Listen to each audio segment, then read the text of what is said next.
بل یہاں پر میں 3 وظیفے ایسے بتاؤں گا انشاءاللہ جو ٹاپ آف دا لسٹ 3 وظائف ہیں مصیبت اور پریشانی میں تکلیف دور کرنے کے لیے، سنت وظائف آپ صلی اللہ علیہ وسلم کی طرف سے تعلیم فرمائے ہوئے۔ ان میں سے پہلا وظیفہ یہی جس کا قرآن میں بھی ذکر آ گیا کہ جو ان الفاظ کے ساتھ ہمیں پکارے گا، اللہ تعالیٰ فرماتا ہے کذالک ننجی المؤمنین، ہم اہل ایمان کو بھی نجات دیں گے اس طریقے سے، صرف یونس کو نہیں، اہل ایمان کو بھی۔ چنانچہ اسی کانٹیکسٹ میں پہلا وظیفہ ہے یہ لا الہ الا انت سبحانک انی کنت من الظالمین کا۔ لیکن اس سے پہلے میں ایک امپورٹنٹ بات کروں دعا کے حوالے سے کہ دعا کی قبولیت کا ایک پروٹوکول بھی ہے۔ ویسے تو آپ مسئلہ 82 دیکھیں گے، اس میں میں نے اور باتیں بھی کی ہیں، ٹاپک دوسری طرف چلا جائے گا، لیکن انصاف ہے کہ میں اس چیز کو بھی ایڈریس کروں۔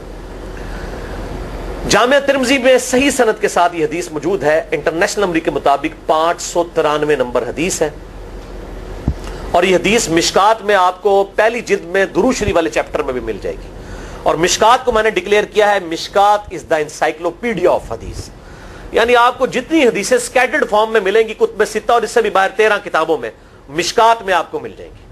میں نے اسی لیے مشکات پہ پورا لیکچر ریکارڈ کروا دیا ہے، مسئلہ نمبر 111B کے عنوان سے مشکات المصابیح کا مکمل تعارف، وہ ضرور دیکھیں، یعنی مشکات 3 جلدوں میں آپ لے لیں تو انسائکلوپیڈیا آف حدیث آپ کے پاس آ گیا۔ 6294 احادیث ہیں، اور اس میں چونکہ احادیث کی تکرار نہیں ہے تو کتب ستہ اس کے علاوہ بھی 12-13 کتابیں جو ہیں اس میں کور ہیں، اس میں بھی یہ حدیث موجود ہے۔ جامعہ ترمذی میں انٹرنیشنل نمبر کے مطابق 593 نمبر۔ سیدنا عبداللہ ابن مسعود رضی اللہ تعالیٰ عنہ کہتے ہیں کہ ایک دفعہ میں آپ صلی اللہ علیہ وسلم کی موجودگی میں نماز پڑھ رہا تھا، اور سیدنا ابو بکر اور عمر رضی اللہ تعالی عنہما وعلیہم السلام وہ بھی وہاں پہ موجود تھے۔ میں نماز کے جب یعنی کہ تشہد میں بیٹھا، میں نے اللہ کی حمد کی، التحیات للہ والصلوات والطیبات، اس کے بعد درود پڑھا، اور اس کے بعد میں نے دعا مانگنا شروع کی تو آپ صلی اللہ علیہ وسلم نے ارشاد فرمایا سل تعطا سل تعطا، مانگ تجھے دیا جائے گا، مانگ تجھے دیا جائے گا، یعنی جو درود شریف اور ذکر کے ذریعے متوجہ ہوتا ہے اللہ تعالیٰ اس کی دعا قبول کرتا ہے۔ اور پھر ابن مسعود ادھر ہی روایت کرتے ہیں، ساتھ ہی جامعہ ترمذی میں دوسری حدیث ہے صحیح سند کے ساتھ کہ ایک شخص آیا، اس نے جو ہے وہ نماز کے دوران حمد و درود کے بغیر ڈائریکٹ اللہ سے مانگنا شروع کر دیا، تو جب وہ فارغ ہوا آپ صلی اللہ علیہ وسلم نے اسے بلا کر کہا کہ سائل تو نے مانگنے میں جلدی کی، تجھے چاہیے کہ جب دعا مانگنے لگے پہلے اللہ کی حمد بیان کر، پھر مجھ پر درود پڑھ، اور پھر اللہ کی طرف متوجہ ہو۔ اور اس حدیث میں آتا ہے کہ ایک اور شخص آیا، یعنی ابن مسعود وہ خود تھے، اور اس نے اللہ کی حمد اور درود کے ذریعے دعا مانگی تو آپ صلی اللہ علیہ وسلم فرمایا سل تعطا سل تعطا، مانگ تجھے دیا جائے گا، مانگ تجھے دیا جائے گا۔ درود شریف پہ میں الگ سے بھی لیکچر دے چکا ہوں، مسئلہ نمبر 56 کے عنوان سے 2 گھنٹے کی گفتگو ہے۔ درود شریف کے صحیح فضائل اور صحیح احکام و مسائل بڑی ڈیٹیل کے ساتھ ہر اینگل سے درود شریف کے حوالے سے آپ کو وہ سمجھ لیں کہ انسائکلوپیڈیا ہے وہ لیکچر، مسئلہ نمبر 56 اہل سنت پاک.com پہ۔ تو دعا کے لیے حمد اور درود شریف ضروری، اس لیے دیکھیں نماز کی انٹلیکچوئل ترتیب ہے، آپ پہلے دعا کرتے ہیں التحیات للہ والصلوات والطیبات، اللہ کی حمد کرتے ہیں، پھر نبی صلی اللہ علیہ وسلم پر سلام عرض کرتے ہیں السلام علیکہ ایھا النبی، اس کے بعد آپ درود پڑھتے ہیں، اور اینڈ پہ آپ دعا مانگتے ہیں اللہم انی اعوذ بک من عذاب جہنم ومن عذاب القبر ومن فتنة المحیا والممات ومن شر فتنة المسیح الدجال، یا اللہم ربنا آتنا فی الدنیا حسنة وفی الآخرة حسنة وقنا عذاب النار، یا رب اجعلنی مقیم الصلاة ومن ذریتی ربنا وتقبل دعائی ربنا اغفر لی ولوالدی وللمؤمنین یوم یقوم الحساب۔ کوئی بھی دعائیں مانگیں، یہ بھی مانگیں جو میں وظائف بتا رہا ہوں، کیونکہ بخاری اور مسلم کی متفق علیہ حدیث ہے۔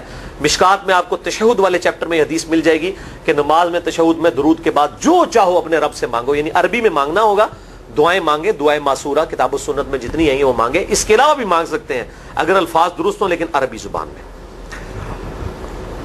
تو یہ پہلا وظیفہ جامعہ ترمذی میں انٹرنیشنل نمبر کے مطابق 3505، مشکات میں 2292 نمبر یہ حدیث ہے، اور قرآن حکیم میں تو ہم پڑھ چکے ہیں سورۃ الانبیاء آیت نمبر 87 اور 88 میں آپ صلی اللہ علیہ وسلم نے ارشاد فرمایا کہ یونس علیہ السلام نے مچھلی کے پیٹ میں اپنے رب کو ان الفاظ کے ساتھ پکارا تھا لا الہ الا انت سبحانک انی کنت من الظالمین، اور پھر آپ صلی اللہ علیہ وسلم نے فرمایا کہ جو کوئی شخص اپنے کسی بھی معاملے میں کسی بھی پریشانی میں اس دعا کے ذریعے اللہ کی طرف متوجہ ہو, اللہ تعالیٰ اس کی دعا کو قبول فرما لیتا ہے. اور قرآن میں بھی آ گیا نا کذالک ننجی المؤمنین. اور کتنا بڑا فتویٰ آیا میرے بھائیوں, سورہ الصافات 143 144, فلولا انہ کان من المسبحین, اگر یونس ہمیں ان الفاظ میں ہماری تسبیح نہ کرتا, للبث فی بطنہ الی یوم یبعثون, تو مچھلی کے پیٹ میں قیامت تک مچھلی کے پیٹ میں رہتا اگر اس طرح نہ ہمیں پکارتا, اس کی قبر مچھلی کا پیٹ بن جاتی. یعنی یہ اتنا عطاب, اور وہ دور ہو گیا اس دعا سے, بہت بڑے اسماء اعظم میں سے ہے. تو یہ بہترین دعا, بہترین وظیفہ, اسماء اعظم میں سے بہترین چیز, اور سب سے بڑھ کر جو میں نے بات کی کہ بہترین استغفار, اللہ سے توبہ مانگنے کا بہترین ذریعہ. اور کس طریقے سے, اے اللہ تو تو پاک ہے نا, تجھ سے تو غلطی نہیں ہوگی, میں بندہ ہوں, غلطی کروں گا, تو اللہ نے تو معاف کرنا ہے نا, کیونکہ جب بندے نے اپنی عاجزی کا اظہار کر لیا ہے اور اللہ تعالیٰ کو بتایا اللہ یہ تیری کوالٹی ہے, تو غلطی نہیں کرتا, تو میں تو انسان ہوں, غلطی کروں. تو یہ ہے پہلا وظیفہ. دوسرا وظیفہ وہ بھی جامعہ ترمذی میں انٹرنیشنل نمبر کے مطابق 3524 نمبر حدیث ہے, لیکن ترمذی کا طریق جو ہے وہ ضعیف ہے. یہ میں پہلے بتا دوں, امام ترمذی نے ساتھ لکھا ہے یہ روایت کمزور ہے, لیکن ضروری نہیں ہوتی کہ روایت اگر ترمذی میں کمزور ہے تو کہیں اور وہ روایت صحیح نہیں موجود ہے. اس کی صحیح سند المستدرک للحاکم میں انٹرنیشنل نمبر کے مطابق 1862 نمبر موجود ہے, اور سنن نسائی الکبریٰ میں 10492 نمبر ہے, اور مشکات میں بھی 2454 نمبر حدیث ہے انٹرنیشنل نمبر کے مطابق. تو صحیح سند المستدرک للحاکم اور سنن نسائی الکبریٰ کے اندر موجود ہے. اور وہ وظیفہ ہے انس ابن مالک کہتے ہیں اور سعد ابن ابی وقاص کہتے ہیں رضی اللہ تعالی عنہما وعلیہم السلام, کہ آپ صلی اللہ علیہ وسلم کو جب کبھی کوئی تکلیف یا پریشانی پہنچتی تو آپ صلی اللہ علیہ وآلہ وسلم ہمیشہ ان الفاظ میں اپنے رب کو پکارا کرتے ہیں, یا حی یا قیوم برحمتک استغیث, اے خود سے زندہ ہر چیز کو تھامنے والے, میں تیری رحمت کے ساتھ تیری مدد کا سوال کرتا ہوں. استغیث بولیں گے نا الف کے ساتھ, حمزہ کے ساتھ, تو یہ سنگولر کا صیغہ ہوگا, اور اگر ہم بولیں گے نستغیث نون کے ساتھ تو یہ جمع کا صیغہ بن جائے گا. یہ میں اس لیے بتا رہا ہوں, لوگ پوچھ رہے ہوتے ہیں جی بعض جگہ لکھا ہوتا ہے جناب نستغیث, بعض جگہ لکھا ہوتا ہے استغیث, کیا کریے, وہ نستغیث جمع کا صیغہ بنا لیا جاتا ہے. جیسے دعا ہے سنن ابی داؤد میں اللہم اجرنی من النار, لیکن اگر جمع کا صیغہ بنائیں گے تو اللہم اجرنا من النار ہو جائے گا. اس طریقے سے دعائے قنوت کے الفاظ ہیں اللہم اہدنی فی من ہدیت, تو جمع کا صیغہ ہوگا اللہم اہدنا فی من ہدیت.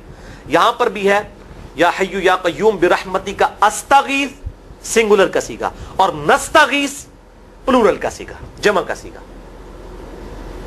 کتنی بہترین دعا ہے, اے خود سے زندہ ہر چیز کو تھامنے والے, میں تیری رحمت کے ساتھ تیری مدد کا سوال کرتا ہوں.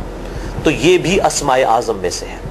سنن نسائی الکبریٰ کے اندر صحیح سند کے ساتھ 10492 اور المستدرک للحاکم میں 1862 نمبر. اب یہاں پہ میں ایک ضمناً بات بتا دوں سنن نسائی الکبریٰ کے بارے میں, چونکہ اکثر لوگ پوچھتے ہیں.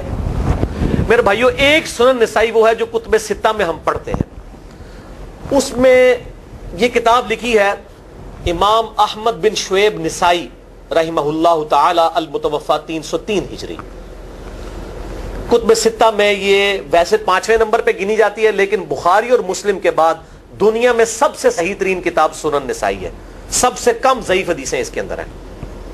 بخاری مسلم کے بعد تیسرا نمبر اس کتاب کا ہے. دنیا کی کوئی حدیث کی کتاب بخاری مسلم کے بعد صحیح نہیں ہے جتنی سنن نسائی ہے. سنن نسائی جو ہمارے پاس کتب ستہ میں ہے نا, اس میں ہے 5761 احادیث انٹرنیشنل نمبر کے مطابق, اور یہ ساری انٹرنیشنل کتابیں عربی میں, انگلش میں اور اردو میں ہماری ویب سائٹ اہل سنت پاک.com پہ فری اس کا PDF موجود ہے, آپ ڈاؤن لوڈ کر سکتے ہیں. 5761 احادیث ہیں اس سنن نسائی میں جو ہمارے پاس ہے. اسے ویسے ٹیکنیکل لینگویج میں کہا جاتا ہے سنن نسائی الصغریٰ, چھوٹی سنن نسائی, کیونکہ امام نسائی نے یہ کتاب نہیں لکھی تھی.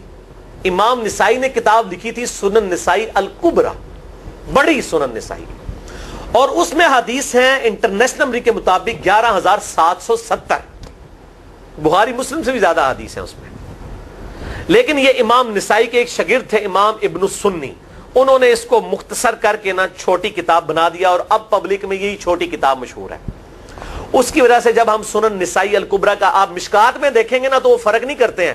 جب وہ سنن نسائی کا حوالہ دیتے ہیں نا تو آپ کو نسائی میں وہ ملے گا بھی نہیں، وہ الکبریٰ میں ہوتا ہے، کیونکہ وہ اس تفریق کو مانتے نہیں، وہ تو سنن نسائی الکبریٰ کو سنن نسائی مانتے ہیں.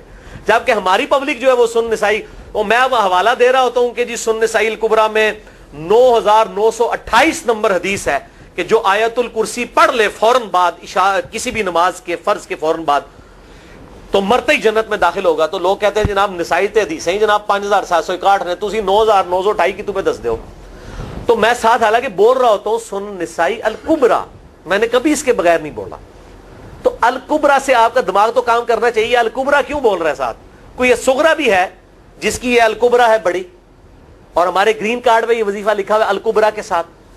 اسی طریقے سے جو میرا وہ واقعہ کربلا کے اوپر 150 اسناد پر مشتمل پمفلٹ ہے، ریسرچ پیپر نمبر 5B واقعہ کربلا کا حقیقی پس منظر 72 صحیح الاسناد احادیث کی روشنی میں. 72 کا تو ٹائٹل ہے شہدائے کربلا کی نسبت سے، احادیث اس میں 150 ہیں. اس میں اکثر حدیثوں کے حوالے میں نے سنن نسائی الکبریٰ سے دیے ہوئے ہیں. وہ لوگ کہتے ہیں مل ہی نہیں رہی ہے، تو میرے بھائی وہ سنن نسائی الکبریٰ آپ کے پاس ہوگی تو آپ کو ملے گا نا. تو سنن نسائی الکبریٰ الگ سے وہ اصل کتاب ہے، اس میں سے سنن نسائی الصغریٰ بنائی گئی ہے. اسی سنن نسائی الکبریٰ کا چیپٹر ہے خصائص علی، جس میں 194 حدیث ہیں سیدنا مولا علی رضی اللہ تعالیٰ عنہ علیہ السلام کی شان میں. امام نسائی نے ناسبیوں کے خلاف وہ کتاب کا وہ چیپٹر لکھا، وہ خصائص علی چیپٹر ہے سنن نسائی الکبریٰ کا. اس طریقے سے فضائل صحابہ بھی امام نسائی کی جو کتاب ہے وہ بھی اسی کتاب کا چیپٹر ہے. اسی طریقے سے عمل الیوم واللیلہ، صبح و شام کے جو اذکار ہیں وہ چیپٹر بھی اسی سنن نسائی الکبریٰ میں سے ہے. اسی میں یہ وظیفہ ہے کہ جو آیت الکرسی فرض نماز کے فوراً بعد پڑھتا ہے تو مرتے ہی جنت میں داخل ہوگا. میں نے اس کتاب کے اس چیپٹر کا حوالہ نہیں دیا، وہ الگ سے بھی چیپٹر چھپا ہوا ہے، جس طرح خصائص علی الگ سے ہے، فضائل صحابہ الگ سے ہے. خصائص علی تو ہمیں ہماری ویب سائٹ پہ بھی موجود ہے ahlsunnatpak.com پہ. فضائل صحابہ بھی اردو ترجمے اور تحکیم کے ساتھ چھپ چکی ہے. اور یہ عمل الیوم واللیلہ، دن رات کے جو اذکار ہیں، یہ بھی الگ سے عربی میں چھپی ہوئی ہے. تو میں اس کا حوالہ نہیں دیتا، میں سنن نسائی الکبریٰ کا کہتا ہوں 9,928 آیت الکرسی کا وظیفہ. تو یہ سنن نسائی الکبریٰ کا میں نے حوالہ دیا ہے، یا حی یا قیوم برحمتک استغیث 10,492 صحیح طریقہ ہے. بعض اوقات کسی ایک کتاب میں ضعیف، ترمذی کا اس کا طریق جو ہے وہ ضعیف ہے، سنن نسائی الکبریٰ اور المستدرک للحاکم کا طریق جو ہے وہ بالکل صحیح ہے. جس طریقے سے سنن ابی داؤد اور سنن ابن ماجہ میں کتاب النکاح چیپٹر میں حدیث ہے، اگر میں سجدہ جائز سمجھتا تو بیویوں کو کہتا کہ اپنے خامدوں کو سجدہ کریں اس حق کے سبب جو اللہ نے ان کو دیا ہے. تو ابو داؤد اور ابن ماجہ کی روایت ضعیف ہے، اس میں شریک القاضی مدلس ہیں اور ان سے روایت کر رہے ہیں، اور مدلس کی ان والی روایت سما کی تصریح کے بغیر ضعیف ہوتی ہے. لیکن ہم اس حدیث کو صحیح کہتے ہیں کیونکہ اس سما کی تصریح سنن البہیقی کے اندر موجود ہے الکبریٰ میں. تو ہم پھر اس کی بنیاد پہ کہتے ہیں چونکہ وہاں پر صحیح، لہذا اس کو ہم کہتے ہیں شواہد کی بنیاد پہ صحیح. یہ میں آپ کو ٹیکنیکل چیزیں بتا رہا ہوں، یہ وہ چیزیں جو آپ کے کئی وہ جو بڑے بڑے علماء پڑھ کے فارغ ہوتے ہیں ان کو بھی یہ باتیں نہیں پتہ ہوتی ہیں. وہ کہتے ہیں جناب آپ کی تو پڑھے ہو، اور میں کہنا پائی میرے آئنسٹائن تے نیوٹن کو کسی مدرسے تو پڑھنے کی ضرورت نہیں ہوتی. نیوٹن 8ویں کلاس ہی نسیا ہوا ہے، آج نیوٹن ہوتے PhD ہوتی فزکس تھی. مجھے غامدی صاحب کا جملہ یاد آیا، ان سے کسی نے پوچھا کہ یہ جو روایتی علماء ہیں اور مولانا مودودی آپ ان کو کیسے دیکھتے ہیں؟ ان کا روایتی علماء جو ہیں یہ تو مدرسوں کے اسٹوڈنٹس اور فاروق تحصیل ڈگری ہولڈر ہیں، اور مودودی صاحب جو ہیں ان کی مثال تو آئنسٹائن اور نیوٹن والی ہے، ان کے اوپر PhDs ہوتی ہیں. یہ گاڈ گفٹڈ صلاحیتیں ہوتی ہیں. ان مدرسوں کی آؤٹ پٹ مودودی صاحب اور ڈاکٹر اسرار، ڈاکٹر ذاکر نائک اور احمد دیدار صاحب تو نہیں ہو سکتے. یہ گاڈ گفٹڈ صلاحیتیں ہوتی ہیں. تو میں اس لیے ساتھ ساتھ کلیئر کر رہا ہوں تاکہ یہ جو ایمبیگوٹیز آتی ہیں اس حوالے سے وہ کلیئر ہو جائے. بہرحال یہ دوسرا وظیفہ ہو گیا. اب تیسرا وظیفہ جو ہے کمال وظیفہ، صحیح بخاری میں موجود ہے، انٹرنیشنل نمبر کے مطابق 4,563 نمبر. ابن عباس رضی اللہ تعالی عنہما کہتے ہیں وعلیہم السلام، وہ کہتے ہیں کہ سیدنا ابراہیم علیہ السلام کو جب آگ میں پھینک رہے تھے نا تو ابراہیم علیہ السلام نے اس وقت کہا تھا حسبنا اللہ و نعم الوکیل، ہم نے اللہ ہی پر بھروسہ کیا اور وہی بہتر کارساز ہے. اور تمہارے نبی صلی اللہ علیہ وسلم کو بھی جب مصیبت اور پریشانی آتی تھی وہ بھی پڑھا کرتے تھے حسبنا اللہ و نعم الوکیل، ہم نے اللہ ہی پر بھروسہ کیا اور وہی بہتر کارساز ہے. اس کے بعد وہ شعر جو بنا دیا نا نعم المولا و نعم النصیر، ویسے الگ سے آیت ہے، الگ سے آیت ہے، لیکن یہ شعر نہیں بنانا، بس اتنا ہی وظیفہ ہے حسبنا اللہ و نعم الوکیل. اور یہ جو انہوں نے کہا کہ نبی صلی اللہ علیہ وسلم بھی یہ کہتے تھے، اس کا ذکر الحمدللہ قرآن میں بھی موجود ہے، اس سے بھی بڑھ کر سورہ آل عمران کی 173 نمبر آیت میں ہے کہ جب نبی صلی اللہ علیہ وسلم اور اہل ایمان کو یہ خبر پہنچی کہ کافر ان کے خلاف سازشیں کر رہے ہیں، تو نبی اور اہل ایمان نے پکارا حسبنا اللہ و نعم الوکیل. تو حسبنا اللہ و نعم الوکیل قرآن کی آیت بھی ہے، اور یہ ہے وہ آیت، وظیفہ قرآن میں آیا ہوا ہے یہ آل عمران 173 اور صحیح بخاری 4563. اور مجھے بڑا وجد آیا کہ ابراہیم علیہ السلام کو جب آگ میں پھینکنے لگے تھے انہوں نے اس وقت اللہ کو ان الفاظ کے ساتھ پکارا حسبنا اللہ و نعم الوکیل. اچھا یہ جتنے بھی وظیفے ہیں نا میرے بھائیوں، ان کا فائدہ اسی وقت ہے جب آپ کو ترجمہ بھی ان کا آتا ہوگا، ورنہ آپ روزانہ جتنی مرضی تسبیح کھینچتے رہے کوئی فرق نہیں پڑے گا. اس لیے میرا ایک پرسنل مشورہ ہے کہ جب بھی یہ وظیفے پڑھے نا آپ، اردو ترجمہ بے شک آتا بھی ہو رہا ہے، ایک دفعہ اپنی زبان میں اس کو ریپیٹ کریں. یعنی آپ پڑھیں حسبنا اللہ و نعم الوکیل، میں نے اللہ ہی پر بھروسہ کیا اور وہی بہتر کارساز ہے. آپ دیکھیں یہ صوت القرآن چینل میں جب وہ عربی چل رہی ہوتی ہے، جیسے ہی وہ مراج الدین خان کا ترجمہ شروع ہوتا ہے نا، کیسے کب کبھی طاری ہو جاتی ہے، کیونکہ ہماری زبان میں بات ہو رہی ہوتی ہے نا. ابھی تو نہیں قیام اللیل میں رو رہے ہوتے، ان کی زبان میں بات ہو رہی ہوتی ہے، اپنی زبان کا اثر ہوتا ہے. اسی طریقے سے آپ لا الہ الا انت سبحانک انی کنت من الظالمین، یا حسبنا اللہ و نعم الوکیل، یا حی یا قیوم برحمتک استغیث، جو بھی وظیفے پڑھیں نا، ایک دفعہ ان وظیفوں کو جب آپ الگ سے دعا مانگ رہے ہوں اس وقت اس کو آپ اپنی زبان میں بھی دہرائیں. اور اس کے لیے کوئی تسبیح نہیں کھینچنے کی ضرورت کہ آپ نے اتنے 100 دفعہ پڑھنا ہے. تسبیح تو ویسے ٹھیک ہے، وہ آپ استعمال کر سکتے ہیں، لیکن آپ چلتے پھرتے اٹھتے بیٹھتے ہر وقت جس حالت میں بھی، اور صحیح مسلم میں حدیث ہے کہ یہ جو وظائف ہیں ان کے لیے تو کوئی وضو بھی کیا غسل بھی پروٹوکول نہیں ہے. اب عائشہ کہتی ہیں نبی صلی اللہ علیہ وسلم حالت جنابت میں بھی اللہ کو یاد کر لیا کرتے تھے. صحیح مسلم میں حدیث موجود ہے، جنابت والے چیپٹر میں ہر حال میں اللہ کو یاد کرتے تھے. اور جو قرآن میں بھی دعائیں یا اذکار آئی ہیں نا، جب آپ حالت جنابت میں بھی اس کو کریں گے نا تو اس پہ قرآن کا حکم نہیں لگے گا. تو جامعہ ترمذی اور ابو داؤد میں جو حدیث ہے کہ حضرت علی کہتے ہیں نبی صلی اللہ علیہ وسلم کو حالت جنابت کے علاوہ کوئی اور حالت قرآن پڑھنے سے مانے نہیں ہوتی تھی، تو اس سے مراد قرآن کی تلاوت ہے. اگر قرآن کی دعائیں جیسے ہیں بسم اللہ الرحمن الرحیم، یہ بھی تو قرآن ہے، سبحان اللہ بھی تو قرآن ہے، الحمدللہ بھی تو، یہ اذکار جو ہے نا جب آپ اذکار کی نیت سے پڑھ رہے ہوں گے پھر یہ قرآن نہیں شمار ہوں گے، ذکر شمار ہوں گے. اور اس کے لیے نہ وضو پروٹوکول ہے اور نہ غسل کا ہونا ضروری ہے، ہر حال میں اللہ کو یاد کریں. تو یونس علیہ السلام نے کتنے یاد کیتا ہے؟ پھر ظلمات، مچھلی کے پیٹ میں، جہاں نہ کوئی اگر بتی تھی اور تعفن پھیلا ہوا تھا اور اندھیرا ہی اندھیرا تھا، یہاں پہ وہ جناب کس طرح وہ روشن کرتے ہیں، پھر 1.25 دفعہ پڑھواتے ہیں. یعنی میں بتا رہا ہوں آدھا سچ بڑا خطرناک ہوتا ہے. یعنی آیت کریمہ کی اصلیت تو موجود ہے کتاب و سنت میں، لیکن آدھا جو سچ جھوٹ ساتھ ملا لیا نا اس کی وجہ سے سارا بیڑا غرق کر دیا ہوا. اور بجائے یہ کہ لوگوں کو یہ وظیفہ بتایا جائے کہ اٹھتے بیٹھتے چلتے پھرتے اللہ کو ان الفاظ میں یاد کریں، اس کو انہوں نے کوئی اور ہی رنگ دے دیا ہوا ہے اور اس نے 1.25 دفعہ ختم اور پتہ نہیں کیا کچھ بنا دیا ہوا ہے. تو یہ 3 وظائف تھے بڑے اہم اس حوالے سے، اور میں نے اس کو ضروری سمجھا کہ میں یہ ضرور بتا دوں تاکہ لوگ اس پہ ایجوکیٹ ہوں، ان وظائف کو کریں. اور مسئلہ نمبر 82 میرا الگ سے میرے بھائیوں ریکارڈ ہے. مسئلہ نمبر 82 اسماء اعظم اور دعا کی قبولیت سے متعلق جتنی بھی چیزیں ہیں میں نے اس میں بڑی ڈیٹیل کے ساتھ الحمدللہ کئی اور وظائف بھی بتائے ہیں، لیکن اب وہ اتنے وظائف کوئی جمع کرنے کی ضرورت نہیں ہے. موٹے موٹے 3 وظیفے جو بتا دیے انہی کو اگر کوئی لے لے اپنی دعاؤں میں انہی وظائف کو کرے تو اللہ تبارک و تعالی ہر معاملے میں جو ہے وہ انشاءاللہ تعالی کفایت فرمانے والا ہے.